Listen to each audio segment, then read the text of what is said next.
اللهم ربي زدني علما وألحقني بالصالحين. أعوذ بالله من الشيطان الرجيم. بسم الله الرحمن الرحيم. وما أرسلنا من رسول إلا ليطاع بإذن الله ولو أنهم إذ ظلموا أنفسهم جاءوك فاستغفروا الله واستغفر لهم الرسول لوجدوا الله توابا رحيما. صدق الله خالقنا العظيم. حضرات محترم و مکرم، سورہ نساء کا درس 62 نمبر آیت تک ہو گیا تھا، بلکہ 63 تک ہو گیا تھا. یہاں گزشتہ منافقین کا طرز اللہ نے بیان کیا کہ یہ کہتے ہیں کہ ہم ایمان لائے ہیں اس پر جو اتارا گیا ہے نبی آپ کے طرف، اور جو آپ سے پہلے اتارا گیا کتاب اس سب کو مانتے ہیں، حالانکہ ایسے نہیں ہے. کیونکہ ان کتابوں میں تو یہ ہے کہ وَقَدْ أُمِرُوا أَن يَكْفُرُوا بِهِ، کہ طاغوت اور سرکش اور شیطان لوگوں کا انکار کرے اور ان کی ہمنشینی سے دور رہے. اور یہ نبی کے فیصلے کے بعد بھی یہ ان شیطانوں کے بعد جاتے ہیں، ان سے اپنے فیصلے کرواتے ہیں. وَمَن لَّمْ يَحْكُم بِمَا أَنزَلَ اللَّهُ فَأُولَٰئِكَ هُمُ الْكَافِرُونَ. یہ 3 آیتیں دیکھیں، سورہ مائدہ آیت نمبر 44 نکالے، یہاں دیکھیں. آپ اس کو اچھی طریقے سے یاد کریں کہ یہاں 1 مرتبہ نہیں، 2 مرتبہ نہیں، 3 مرتبہ رب کریم نے فرمایا کہ قرآن یعنی جو اللہ نے اتارا اس کے مطابق اگر کوئی فیصلے نہ کریں تو 1 نہیں، 2 نہیں، 3 مرتبہ لگاتار وَمَن لَّمْ يَحْكُم بِمَا أَنزَلَ اللَّهُ فَأُولَٰئِكَ هُمُ الْكَافِرُونَ 44 نمبر آیت سورہ مائدہ کی. اور جو اس پر فیصلہ نہیں کرتے جو اللہ نے اتارا وہی کافر ہیں. اور پھر آگے 45 پر دیکھیں وَمَن لَّمْ يَحْكُم بِمَا أَنزَلَ اللَّهُ فَأُولَٰئِكَ هُمُ الظَّالِمُونَ، یہی ظالم ہیں، یعنی ظالم سے مراد کافر ہیں. اور پھر 47 میں وَمَن لَّمْ يَحْكُم بِمَا أَنزَلَ اللَّهُ فَأُولَٰئِكَ هُمُ الْفَاسِقُونَ 3 مرتبہ فرمایا. اور یہ کہتے ہیں کہ ہم اس نبی کو ماننے والے، اس قرآن کو ماننے والے ہیں. پھر اس فیصلے کے بعد پھر حضرت عمر کے پاس یہ منافق اس کو لے کے جاتا ہے، کہتے ہیں نہیں وہ حضرت عمر فیصلہ کریں گے. پھر حضرت عمر نے صحیح فیصلہ کیا،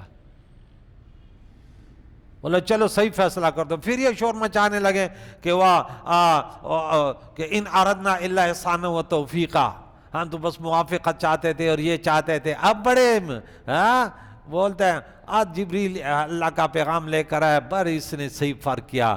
اس کو ایسے لقب ملا، قیامت تک لوگ یاد کرتے ہیں. فاروق نام عمر ہے لیکن صحیح حق اور باطل کے درمیان ہی. پھر ایسے کہتے ہیں لاتوں کے بت باتوں سے نہیں آتے، بس صحیح آ گیا. تو آج پھر رب نے فرمایا کہ دیکھ یہ لوگ غلطی پر ہیں. وَمَا أَرْسَلْنَا مِن رَّسُولٍ، اور ہم نے کوئی رسول نہیں بھیجا مگر اس لیے کہ اللہ کی اطاعت، کہ اللہ کے حکم سے ان کی اطاعت کی اِلَّا لِيُطَاعَ بِإِذْنِ اللَّهِ، تھا کہ اللہ کے حکم سے اس کی اطاعت، کیونکہ اللہ کا حکم کہ اطیعوا الرسول، رسول کی سورہ نمبر 3 پارہ نمبر 3 وہ 3 چھپا سورہ نمبر آیت نمبر 26 میں کہ قُلْ إِن كُنتُمْ تُحِبُّونَ فَاتَّبِعُونِی، حضور کی اتباع کرو، اس کی اطاعت کرو. وَمَا آتَاكُمْ فَخُذُوهُ وَمَا نَهَاكُمْ عَنْهُ. قرآن بار بار کہتا ہے اطیعوا اللہ واطیعوا الرسول. اور یہ جو ہے نا عجیب سے ادھر کہتے ہیں ہم مسلمان ہیں، ہم تو کلمہ پڑھتے ہیں، ادھر اس کا کردار وہ کفر کا ہے. تو فرمایا وَلَوْ أَنَّهُمْ إِذْ ظَلَمُوا أَنفُسَهُمْ، اور اگر جب انہوں نے ظلم کیا اپنے جانوں پر، کی غلطی کی انہوں نے، تو جاؤ کہ آپ کے پاس آتے اور فاستغفروا، اللہ سے بھی مغفرت کی ہم نے غلطی کی، اور واستغفر لهم الرسول، رسول علیہ السلام بھی ان کے لیے مغفرت کی دعا کرتے. لَوَجَدُوا اللَّهَ تَوَّابًا رَحِيمًا، تو یقیناً اللہ تعالیٰ کو توبہ قبول کرنے والے، مہربان بخشنے والے پاتے تھے. لیکن انہوں نے ایسے نہیں کیا، پھر ادھر ادھر کے بہانے. تو یہاں پھر میں یعنی اگر تم بھی دنیا میں آئے اور نبی بھی آیا، یہ اس کا کہا رہا ہے کہ جاؤ کا کر رہے ہیں نبی بھی، مگر دونوں کی آمدوں کی منشا میں فرق ہے. ہم تم و رسول کی اطاعت کے آنے میں کیا فرق ہے؟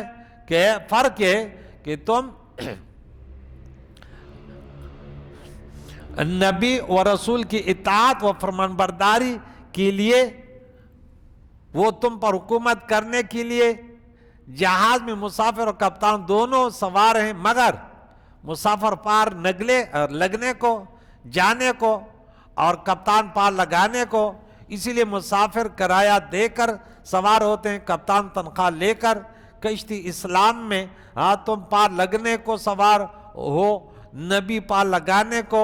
لیطاع کے اطلاق سے معلوم ہے کہ نبی کے ہر قول کی اطاعت چاہیے اور ہر فعل کی اتباع مطلق ہے، کوئی قید نہیں ہے۔ میں نے پہلے بھی بتایا کہ علماء، پیر وغیرہ اگر وہ دین سے ہٹ کر کے کوئی بات کرے تو غلط۔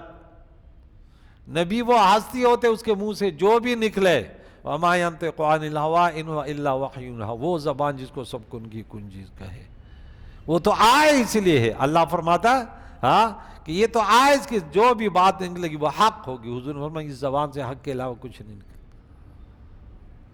نیک لوگوں کے پاس آپ بیٹھو گے نا، وہ فضول باتیں نہیں کرتے، بڑے عقل مند ہوتے ہیں، اس لیے ان کی ہم نشینی جو ہے نا نجات کا ذریعہ اس لیے ہوتا ہے، دنیا کی محبت نکال لیتے ہیں، انانیت کے عصبیت کی آگ میں مٹا دیتے ہیں، اللہ کی بندگی کی طرف لے آتے ہیں۔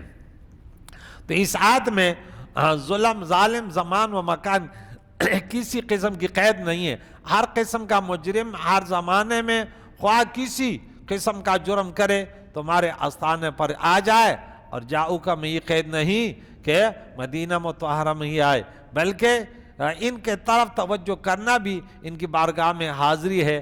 اگر مدینہ کے پاک حاضر نصیب ہو جائے تو زہے نصیب سے معلوم ہے کہ عقائد و جہان کی بارگاہ وہ شفا خانہ ہے جس میں ہر بیمار کی دوا ہے، کسی کو محروم واپس نہیں کیا جاتا۔ کوئی آنے والا ہو، خیال ہے اب بس آنا ضروری ہے، ہم تو مائل با کرم ہے، خیال ہے کہ ہمارے پیارے عقائد و جہان کا آنا اور ہے، ہمارا حضور علیہ السلام کی بارگاہ میں حاضر ہونا کچھ اور۔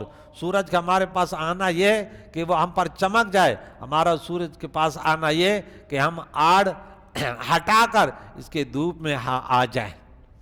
تو ان پر یہاں پہ مفسرین نے بڑے بڑے واقعات لکھے۔ حضور علیہ السلام دنیا سے پردہ، اور یہ بھی آپ کو بتاؤں کہ وہ لوگ جو حضور علیہ السلام کے وسیلے کے منکر ہو گئے، ان کی تفسیریں بھی میرے پاس ان کے حوالے موجود ہیں، ان کے مولویوں کے حوالے بھی۔ اور یہ جو مشہور واقعہ جو اعرابی ایک دیہاتی آتا ہے، یہ ہر ایک نے، تمام نے نقل کیے ہیں، ابھی میرے پاس یہ نیٹ میں پورے حوالے اس کے موجود ہیں۔ وہ دیہاتی آتا ہے اور وہ اشعار جو کہتا ہے، اے تمام کائنات کے بہتر جو اس خاک اطہر میں ہے، اس میں تو جود و سخا ہے، اس میں تو عفاف ہے، اس میں تو سب کچھ ہے۔ اور وہ کہتا ہے کہ اے اللہ کے نبی، تو جو کلام لے کر آیا اس میں تو میں نے یہ پڑھا کہ وَلَوْ أَنَّهُمْ إِذْ ظَلَمُوا أَنفُسَهُمْ، اگر یہ اپنے جانوں پر ظلم کر بیٹھے پھر آپ کے پاس آئے، میں تو آپ کے پاس آیا ہوں، اپنے گناہوں سے شرمندہ ہوں، میں تو گناہوں کی مغفرت طلب کرنے آؤں۔ تو تمام روایت وہ بھی ہے کہ وہ وہاں جو شخص دیکھ رہے منظر، وہ کہتے میری آنکھ لگ گئی، مجھے حضور نے بتایا اس کو بتا دو کہ تیری مغفرت ہو گئی۔ اور وہ روایت بھی ہیں کہ قبر سے آواز آ رہی تیری مغفرت ہو گئی۔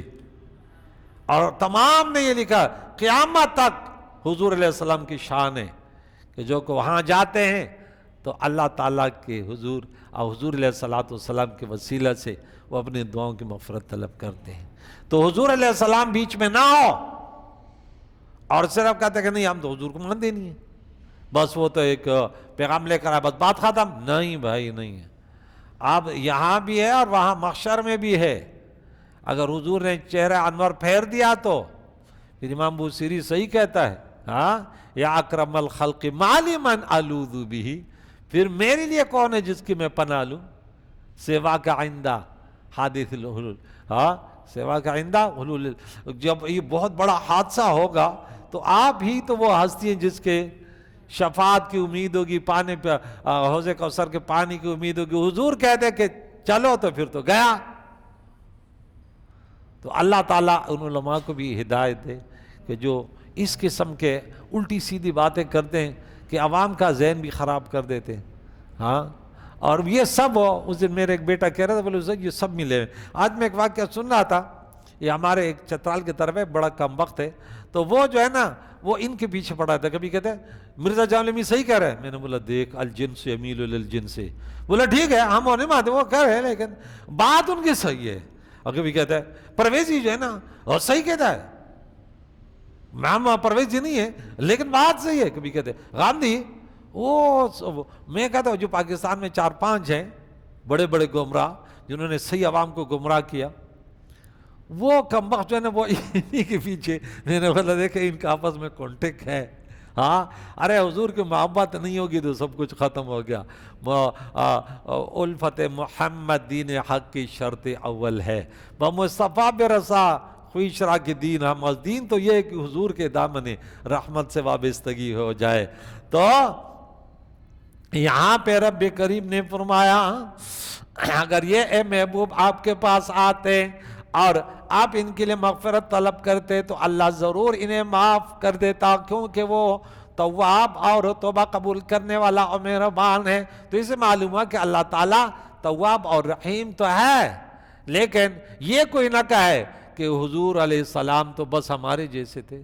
آج میں درس قرآن دے رہا تھا مدرسے میں, سورت نمبر 6 سورہ انعام اور آیت نمبر 38 پہ, کہ رب کریم نے فرمایا جتنی مخلوق ہے جو دو پروں سے اڑتے ہیں, ہاں یطیر بجناح ہے, اور جو چلتے ہیں زمین پر چلنے والے, یہ سب تمہارے جیسے ہیں. میں نے بولا بچوں یہ آپ کو اب جب بھی کوئی اہل بدعہ فسادی کوئی بات کرے نا تو آپ کو قرآن اتنا یاد ہونا چاہیے کہ قرآن پاک سے ان کو جواب دو. اب وہ کہہ دے ممبر پر بیٹھ کے کہ دیکھیں یہ لوگ تو قرآن نہیں مانتے, اور قرآن مجید میں تو ہے بشر مثلکم, میں تمہارے جیسا بشر ہوں, ان کو اس کا صحیح رٹا یاد ہوتا ہے. تو میں نے بولا نہیں حضور آپ وہ تو پڑھتے ہیں, پھر آپ ناراض مت ہوئیے. میں بھی ایک آیت آپ کو سناتا ہوں کہ آپ کو دیکھتے ہیں غصہ آتا ہے نہیں آتا. تو میں نے بولا آپ اس کو بولے بھائی یہ 38 نمبر آیت آپ بھی نکال لینا, ٹھیک ہے. تو آپ پڑھیں کہ دیکھیں رب کریم نے تو یہاں فرمایا وَمَا مِن دَابَّةٍ فِي الْأَرْضِ, اور نہیں ہے کوئی زمین پہ چلنے والا. زمین پہ کون کون سے چلتے ہیں؟ گدھا زمین پہ چلتا ہے, کتا زمین پہ چلتا ہے, خنزیر زمین پہ چلتا ہے. یہ جانور زمین پہ چلتے نہیں چلتے؟ ہاں وَلَا طَائِرٍ يَطِيرُ بِجَنَاحِهِ, ہاں اور نہ کوئی پرندہ کہ اپنے پروں پر اڑتا ہے. إِلَّا أُمَمٌ أَمْثَالُكُمْ, تمہارے جیسے امت ہیں, یہ تمہارے جیسے ہیں. تو میں نے بولا اس کو بولا اگر میں یہ کہہ دوں ناراض مت ہونا کہ تو گدھے جیسا ہے, یہاں تو ہے نا تمہارے جیسے, تمہارے جیسے گدھا تیرے جیسے, کتا تیرے جیسے, تیرے باپ جیسے, تو غصہ آئے گا نہیں آئے گا؟ نسبت تو ہے نا. ہم کہتے ہیں جب بشر مثلکم حضور کے بارے میں کہا اس کا مانو تو پہلے سمجھو نا کہ کون سا مانا تمہارے جیسا, کیا تم بشر مثلکم تمہارے جیسا, جیسے تم نبی نہیں ہو ویسے وہ بھی نبی نہیں ہے. وہ تو نبی آپ نہیں ہے تو کیسے ایک جیسے, ایک شخص ڈاکٹر ہے اور ایک ڈاکٹر نہیں ہے, بولے یہ ان جیسے تو کیسے نہیں بھائی, یہ ڈاکٹر وہ نہیں ہے بھائی, یہ پڑھا لکھا ہے ان پڑھا, کیسے ایک جیسے ہو سکتا ہے یار؟ ایک مولانا ایک جیسے ہوگا؟ بات ہوتی ہے صاف پر, صفتوں پر بات ہوتی ہے, اس پہ نہیں دو ہاتھوں پر فلاں فلاں کھلاڑی ہوتے ہیں. ہاں تو کیا وہ دونوں برابر ہوتے ہیں؟ کوئی کہتے ہیں دونوں کھلاڑی, بول نہیں وہ کھلاڑی بڑا. تو بھئی تو خود دنیا کے عام مثال میں بھی آپ یہ بات نہیں مانتے تو پھر عوام کے سامنے بکواس کیوں کرتا ہے؟ یہ کہہ دو نا, عقیدہ رکھ لو کہ حضور بشر ہے, انسان ہے, اس کا منکر کافر ہے, لیکن حضور جیسا انسان کہاں ہے؟ حضور کے 2 ہاتھ تو تھے لیکن وہ ہاتھ با کمال تھے, ایک زبان تو تھی لیکن وہ زبان با کمال تھی, وہ 2 آنکھیں تھے لیکن ان 2 آنکھوں کی شان کیا تھی, وہ 2 کان میں انور جو تھے ان کی شان کچھ اور تھی. پھر صحیح تشریح کرو. بس کرتے کرتے بس جیسے ہمیں دیوار کے پیچھے کا پتہ نہیں, ایسے اس کو بھی پتہ نہیں تھا, اور ہمیں کوئی نفع نقصان اس سے نہیں ہے. اِنَّا لِلَّهِ تُف ایسے عقیدے پر, ہاں یہ عقیدہ بیان کر, میں تمہیں قرآن پڑھانا سکھا دوں. ہاں پھر تو اس پہ تو ناراض ہوتا ہے کہ میرے اس کو جو ہے نا اس سے وہ تشبیہ دی, اور نبی کو تو میں اس طرح علیہ الصلوۃ والسلام یوں کہہ دے ہمارے نبی جیسا تو کوئی انبیاء میں بھی نہیں تھا. تلک الرسل فضلنا بعضهم علی بعض، اس میں سب سے اونچے مقام والے بڑے مرتبے والے وہ ہمارے نبی ہیں، سب سے اعلیٰ و بالا۔ تو یہاں فرمایا کہ اس کے پاس آ جائے تو اللہ تعالیٰ کے لیے وہ حضور علیہ السلام ان کے لیے دعا کر دے تو ان کی مغفرت، حضور کے تو ہاتھ، حضور کے تو دعا کر دے تو ہم نے الحمدللہ اللہ کا کرم ہے آج ہماری بخاری شریف ختم ہوئی پہلی جلد، لیکن پیارے عقائد و جہان کے پیارے فرامین، لیکن دل والے وہ کہتے ہیں نا بے عشق مصطفیٰ جو پڑھتے ہیں بخاری، ہاں آتا ہے بخار انہیں، آتی نہیں بخاری۔ میں نے اس دن یہ پڑھتے تھے تو ایک حدیث آئی تو شان صدیق اکبر رضی اللہ عنہ کے واقعات آج کل چل رہے ہیں، تو میں نے فوراً وہ حدیث جو ہے وہاں سے نکال کے یہ اپنے پاس رکھ لی۔ میں نے بولا میں ان کو بخاری کے حوالے سے ان کا جواب دوں گا کہ بھائی آپ تو کہتے ہیں کہ صدیق اکبر رضی اللہ تعالیٰ عنہ نے ہاں باغ فدق لے لی اور یہ کہا، ارے بخاری بھی کبھی پڑھ، ہاں ان کے ایک غلام تھے ابو بکر صدیق رضی اللہ تعالیٰ عنہ، تو ایک دن وہ ایک چیز لے کر آئے، فَأَكَلَ مِنْهُ أَبُو بَكْرٍ، سیدنا ابو بکر رضی اللہ عنہ ان کو کھا لیا، فَقَالَ الْغُلَامُ أَتَدْرِ مَا هَذَا، تو جانتے کیا تھا جو ہم نے کھایا؟